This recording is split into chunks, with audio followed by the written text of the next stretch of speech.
Vriende, ek praat met jou oor hoe om God te beïndruk. Daar is eintlik mos niks anders wat ons wil doen as om ons geliefde, ons hemelse God te beïndruk. Ons wil hom behaag. En dis waaroor Hebreërs 11 gaan. Hebreërs 11 gaan oor die geloofshelde wat God behaag het. God het 'n genot uit hulle geput. Hulle is opgeteken in Hebreërs 11, die geloofshelde, dit word genoem die galery van geloofshelde. Hebreërs 11 vers 7 praat van so 'n man met die naam van Noag. Hy het God beïndruk. Deur die geloof het Noag, toe hy 'n goddelike waarskuwing ontvang het. God het hom gewaarsku en toe het hy geloof, toe reageer hy op daai waarskuwing.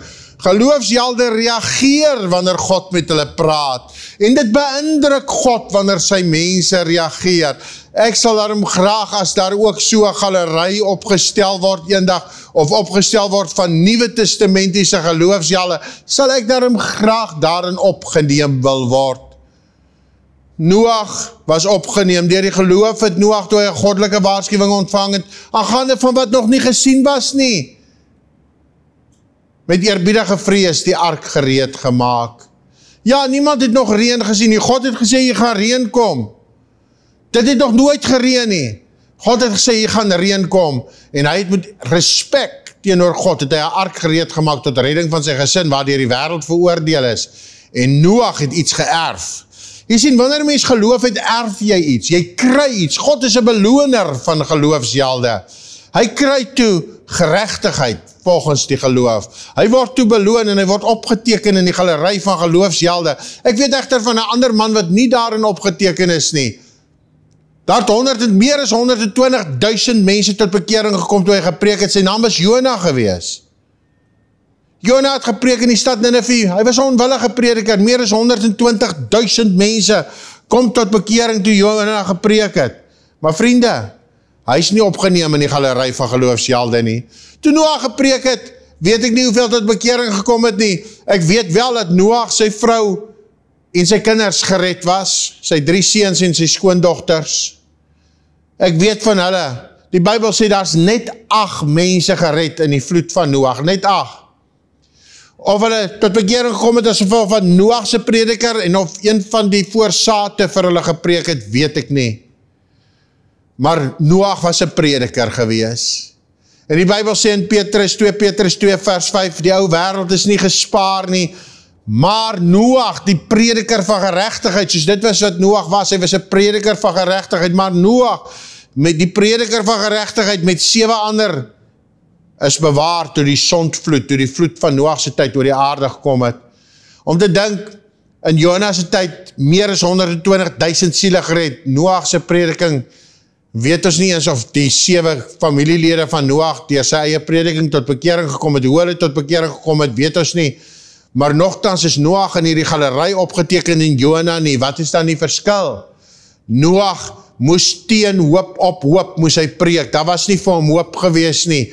Hy het, hoeveel jare weet ek nie, het hy aan hierdie ark gebou, maar niemand het tot bekering gekom toe hy gepreek het nie, en hy het nogtans gepreek. Hulle reken dat daar tot 10 biljoen mense op aarde was, sê sommige statististe, op aarde toe Noag gelewe het, tot 10 biljoen, reken hulle.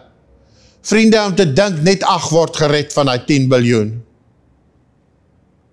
In Jona se tyd, red God 'n hele stad. Die man was onwillig, hy het gepreek oor 40 dae, gaan God die stad verwoes. Wat 'n kort preek. Miskien het hy gehoop, niemand kom tot bekering nie. Vriende, die feit van die saak is, Jona was 'n onwillige prediker gewees. Hy wou nie gehad het Ninive moet gered word nie. Sy naam was reg, Jona beteken duif. Hy was die seun van Amittai. Amittai beteken waarheid. Miskien voel jy is ook die seun van God, en jy's God se duif, gevul met die Heilige Gees. Maar Jona was onwillig. Jy weet self hoe Jona gevlug om nie te preek nie. Hy het sy besittings verkoop. Sonde kos altyd 'n prys. Hy het sy besittings verkoop en hy het gevlug na Tarsus toe. Hulle reken Tarsus is in die omgewing van Spanje, Tarsus. Hy het gevlug na Spanje toe. Teenoorgestelde rigting, hy wou nie vir hierdie mense preek nie. Niemand in die geskiedenis in die tyd van Jona het geen Joodse profeet ooit vir Ninive gaan preek nie. Dit was dalk teen sy geloof. Nineve was wrede mense, hulle het letterlik mense geslag. Dis hoe wrede die mense van Nineve was. Jona wou nie vir hierdie mense gaan preek het nie. Alles van 'n ander kultuur, 'n ander groep, maar God het 'n hart vir sondaars. God stel belang in, al word hulle barbare genoem, God stel in so 'n mens belang, hy stel belang in sondaars, in sodomiete, in egbrekers, in moordenaars, in diewe, hy stel belang in alle mense om hulle te red en salig te kan maak. Hy het my gered, my vriend, ek was 'n sondaar, in die kuil van sonde verlore, sonder God, sonder genade, sonder hoop, maar toe kom sterf hy vir my. Nou het ek hoop, nou het ek genade, nou het ek Christus, ek is 'n erfgenaam van God, 'n mede-erfgenaam van Christus. Maar Jona het nie belang gestel om geloof in aksie te sit nie. Jy sien my vriend, God gaan mense van ons hande eis, as ons nie van hom wil praat nie. Dit maak nie saak hoeveel mense gesond geword het noodwendig terwyl jy vir hulle gebid het nie. Het is belangrik dat hulle gezond, ons wil hê hulle moet gezond word, maar God is die groot geneesheer, jy is die een wat vir hulle hande oplei, en God beloon jou geloof. Miskien sê jy, ek preek al so lang en daar het 7 mense tot bekering gekom, of nog niemand nie. Ons weet nie eens of een van die 7 deur Noag se prediking tot bekering gekom het nie, en of hulle reeds bekeerd was nie. Miskien sê jy, niemand nog tot bekering kom nie, wel, hoeveel keer het jy gepreek, God gaan jou beloon, vir hoeveel keer jy dit gedoen het, hoeveel geloof jy in die daad gesit het. Hulle het vir Noag gespot, hulle het vir hom gelag, hulle het vir hom gesê, jou leuke prediker, jou valse prediker, niemand het in God meer geglo in daardie tyd nie, van daardie 10 biljoen mense.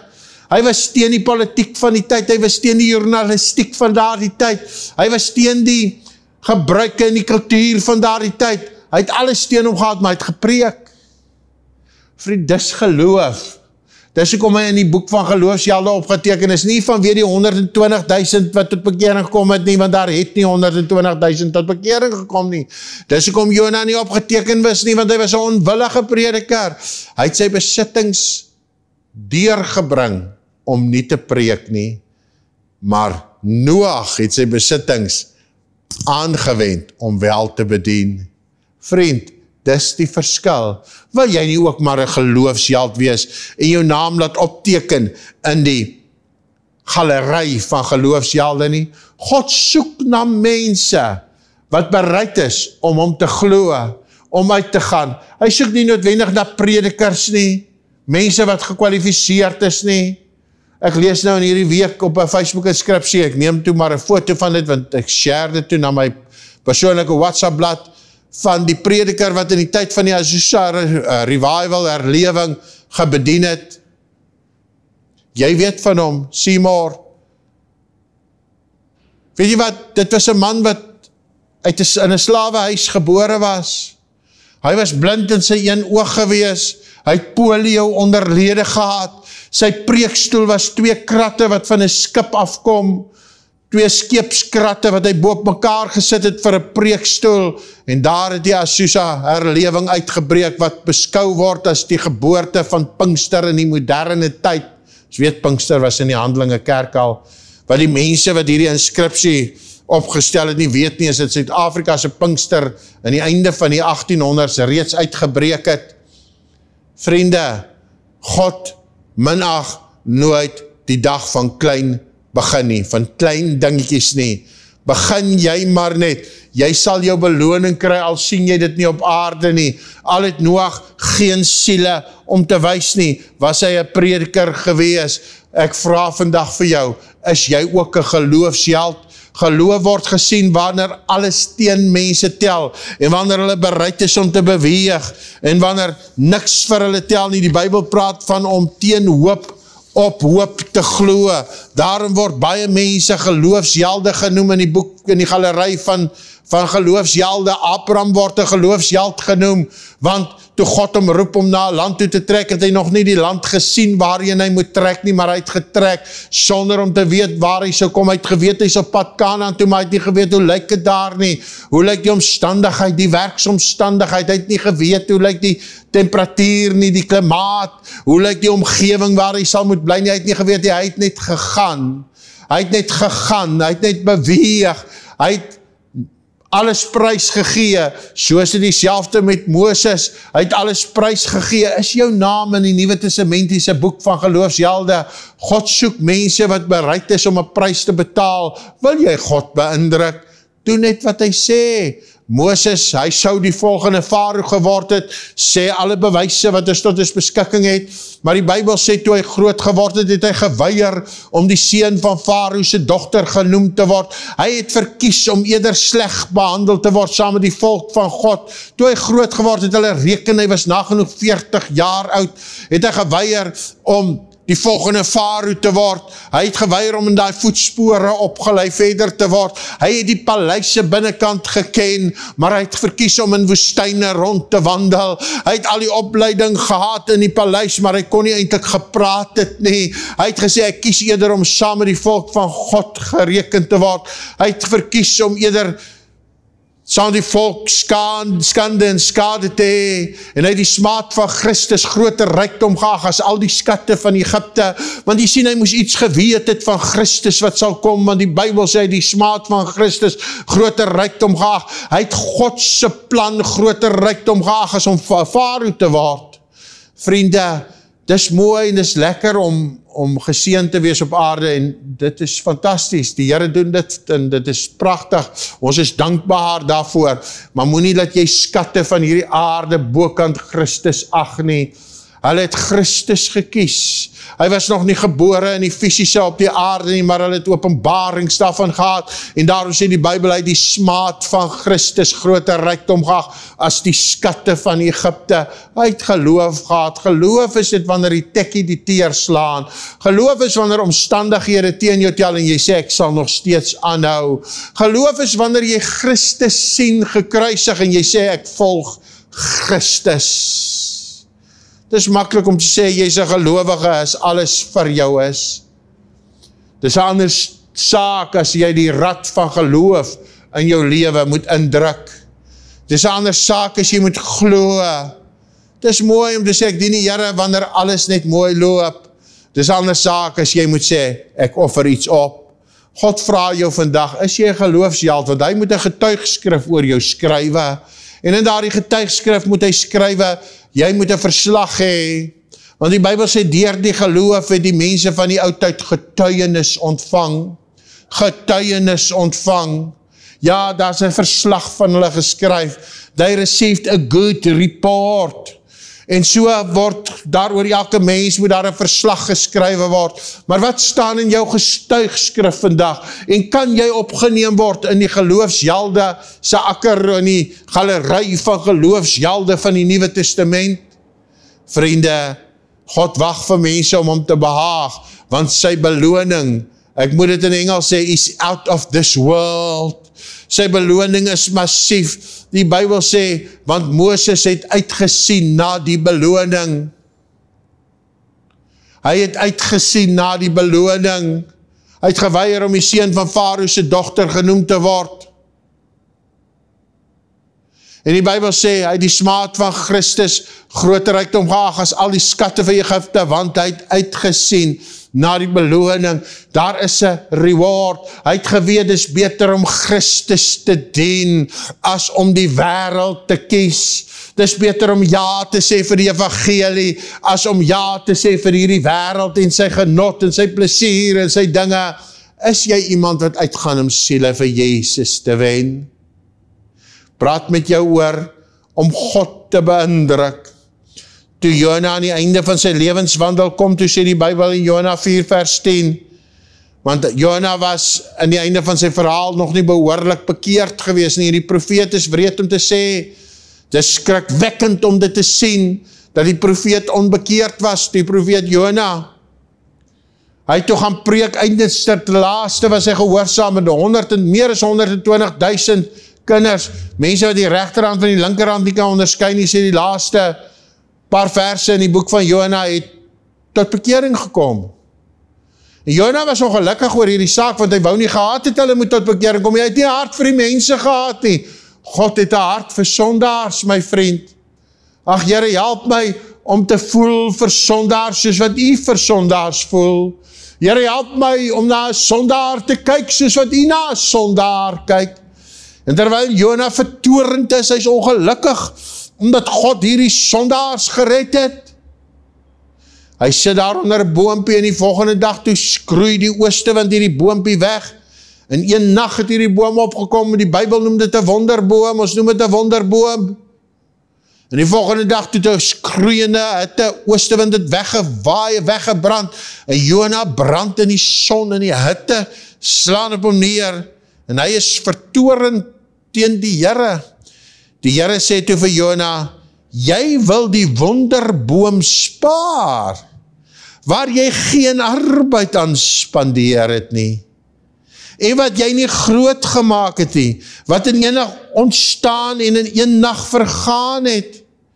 Maar jy, Jona, jy wil nie, ek mag vir Nineve die groot stad, ek mag nie vir Nineve die groot stad nie spaar nie, waarin meer as 120.000 mense is, wat die onderskeid van regs en links nie weet nie. En daar is nog baie vee.